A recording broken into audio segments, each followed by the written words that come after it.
Hey guys, and welcome back to another distance learning video. In today's lesson, you will learn how to interpret photos in an informational text. Again, today you will learn how to use photographs and an informational text to help understand what you are reading. In today's lesson, you will need the following. Of course, your DCPS packet, so specifically week 7, a pen or a pencil, and some paper. Now let's get into our learning targets for today's lesson. Today's target is, I can learn how to understand the text better by looking closely at the photographs and asking myself questions. And this comes from Standard RI 4.7. Quickly, let's stop and jot. In a moment, you will see a picture. It's called an illusion picture. I want you to jot down some quick notes and ask yourself, what do you see in this photo? You have 30 seconds. Your time starts now.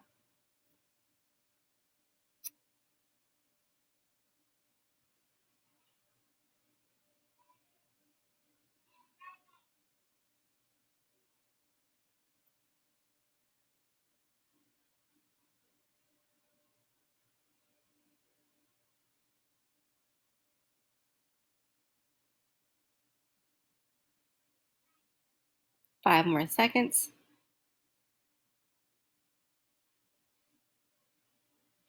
All right. So this is called an illusion because there's multiple things you might actually see. In this picture, you might have saw an old woman. If you look closely here, this is actually her nose, this is her mouth, and this is her hair. Or you might have seen a young lady. This is her hat, this is her ear, her nose, and her eye. So again, this is just a quick understanding how photographs are super important. If we look at them closely, we can better understand, especially our text. Now, a common mistake that a lot of students make is they see a picture. This is from this week's text, but they actually don't even look at the picture. They just read and glance right over the picture, not realizing that there's a lot of information right inside of the picture. So make sure when you're reading informational text, you look at everything on the text. That includes, of course, the text itself, but also any of those text features such as pictures, photographs, and captions. So do not fall into this mistake. Let's get into our core lesson of today. There are 3 steps to take when you're analyzing a picture in informational text. First, you want to skim photographs. So before you read everything, of course, you read the title. Title gives a lot of information. Next, look at those photographs and skim over them. That means quickly look over them. Next, you want to ask yourself, what do I already know about this topic? So again, if we're learning about rocks and minerals and you see a picture, what do you already know about that picture and about that topic? And then step 3, make predictions and ask questions. I think this is this, or I wonder why this. Let's practice. Again, step 1, you skim over the photographs. So again, here is a picture from this week's packet. Before even reading any of this text, I'm going to simply skim over my photograph. Let's have one here. I have some tiny like little other images, a bigger image here, and a small one here. So I'm going to quickly look over them. Now, for step 2, I asked myself, what do I already know about this topic? So, looking back at this picture, it's called smoking hot rocks. Well, I know that hot rocks are referred to as magma or lava. So, I know that one, lava comes out of a volcano, and this looks like a large volcano. I'm going to focus on this picture. I also know the volcanoes look like large cone shaped mountains, but they're not. Mountains sometimes are usually high and cold, but in this case, a volcano is the exact opposite. It can actually be very, very hot. Hint the title, Smoking Hot Rocks. And lastly, I know that volcanoes can also be active, meaning they can erupt at any given time. So that's what I already know about that. So I'm assuming this text is going to be about volcanoes erupting, how hot they are, especially from the title. Step 3, I know I go back and I make predictions and I ask questions. So again, the same exact text, focusing on this picture right here. What are my predictions? So what do I think is happening or what's going to happen when I read this text? Well, one prediction I have is this looks like it could cause a lot of damage to the surrounding area. If this were like around where we live and lava came, I'm guessing it might destroy a lot of things around it. So my question is, can you stop volcanoes from erupting? That way they don't cause damage. And I'm going to actually figure if I can answer that question as I'm reading. And that's it. So now we're going to closely read our text. And this time we're going to give some two reads, one for you, one for me. And we're going to actually look at our pictures closely to better understand our text. So for our first read, the purpose is you're going to understand what is an earthquake and a volcano. You will need to focus on page 12 in your packet. You're going to get 5 minutes to read our text, and then we're going to come back together and I will read and respond to our question. You have 5 minutes now.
Less than 2 minutes.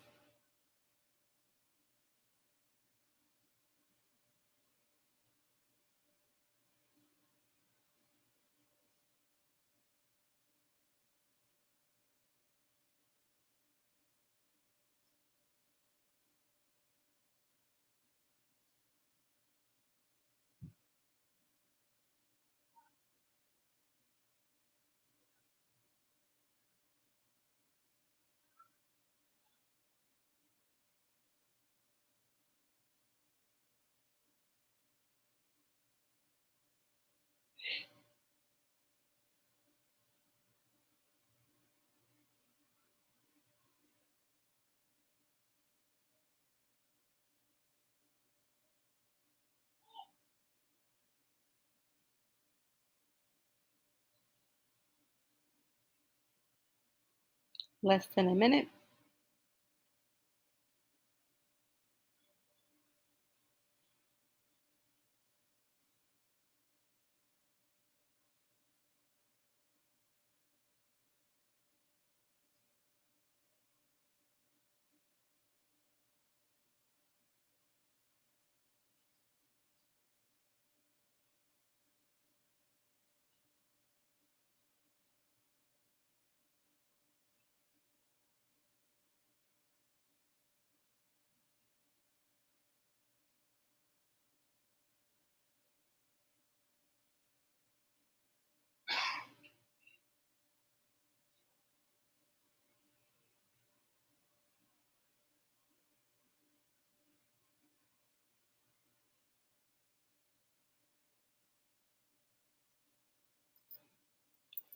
All right, that's it.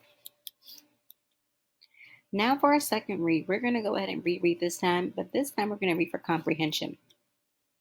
This time we're also going to focus on how these pictures that we see help the reader. Let's get into it. So here I will be annotating the text, but I have this. This is what the text actually looks like, so we can get a better understanding of the pictures. So again, step one, scan the photo. So I'm seeing here, it looks like I see a lot of water in the street, which I know is a terrible thing. And here I see a lot of red stuff in the air, and I know that red stuff is lava and shooting up out, and it looks like the dark area might be some kind of liquid. Make my predictions for step two. Um, I think that if water got into the street, it might cause a lot of harm to the streets, the roads, of course, and the building, but also people's lives. So I'm wondering, and I'm asking my question, how can we stop this? Is there a way to prevent this from happening? What happens after they do come? How do we protect ourselves? So that's what I'm thinking. And then I'm actually going to go back now and now read my text. Again, our title is Overview of Earthquakes and Volcanoes. So it's telling us about what an earthquake is and what a volcano is. And I'm looking like the first picture might have been what happens during a type of earthquake, and the second one shows what happens during a volcano eruption. Let's get started. Not all changes to the earth are slow. Earthquakes occur rapidly. They take place when two tectonic plates rub against each other. I'm going to underline that. This is telling me what happens when there's an actual earthquake. So when these plates rub together, that's when the earth starts to shake and we have an earthquake. The edge of one plate becomes hung up, then suddenly becomes unstuck. Oh, I'm going to put an exclamation point. That's not very interesting. This causes a jolt. Jolt means like a big jerk or sudden movement that can be felt far above on the Earth's surface. So this is talking about what happens during earthquake. Two plates rub together, they get unstuck, and then boom, it jolts, and then you feel that boom above the Earth. The shifting of plates also creates volcanoes. Okay, that's that word that we saw in our title. I'm going to underline that. A volcano is an opening in the crust. Oh, okay, this is the definition.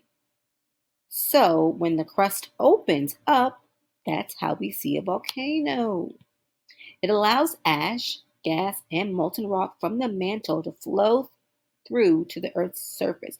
So I'm seeing that this ash, gas, that's the stuff that comes out. So in that picture, this is the ash, gas, and molten. Okay, nice. In some eruptions, these materials burst forth in an explosion. Whoa. Volcanic ash is sent into the air and can be carried miles away by the wind. Now, if this ash is being sent away, that's very dangerous because if we get ash in the air, that causes pollution, and we know that does not help with like breathing. In other eruptions, lava simply oozes out, and we know what that lava is another word for magma, simply oozes out and flows down the side of a volcano. So volcanoes, you have either ash, gas that comes out, or you have the lava version. Excellent.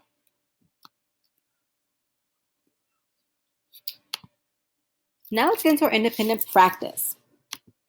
So for independent practice today, ladies, you are going to be answering two questions from our text. Describe the process of an earthquake. So what happens during an earthquake? And then secondly, according to the text, how can volcanic eruptions be different? Oh, so I'm noticing that what we just read heads exactly to the question. So you may be asking again, how do I turn in my work? There are two ways to turn in your work. Either A, type it in your class notebook under class notes, or B, take a picture of your work and text it or email it to me.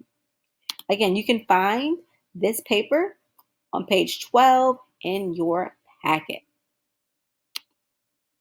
That's it for today. Remember to follow me on the Excel webpage. As always, I'm on Microsoft Teams and stay up to date currently with our YouTube channel.